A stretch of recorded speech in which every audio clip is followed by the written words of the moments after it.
কোথাও যাকে আটকানো হচ্ছে তিনি ধর্মে মুসলমান, কোথাও যাকে আটকানো হচ্ছে বা হয়রান করা হচ্ছে তিনি ধর্মে হিন্দু।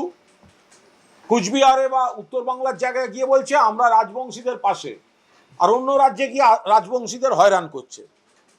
রাজবংশী তো হিন্দু। এখানে মতুয়াদের কাছে গিয়ে বলছে আমরা মতুয়াদের পাশে আছি, অন্য রাজ্যে মতুয়াদের বলছে অনুপ্রবেশকারী বাংলাদেশি বলে সেখানে হ্যারাস করছে। এই যে দ্বিচারিতার রাজনীতি বিজেপি করছে, ভয়ঙ্কর পরিবেশের দিকে যাচ্ছে।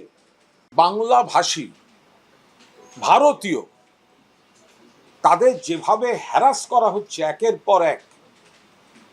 আমাদের অন্যতম মুখপাত্র পার্থপ্রতিম রায় টুইট করেছেন, কোচবিহারের কিছু যারা বাইরে কাজ করেন, হরিয়ানায় যেভাবে পুলিশ তুলে নিয়ে যাচ্ছে, যেভাবে এক মহিলা আর্তনাদ করছেন, অমানবিক পরিস্থিতি।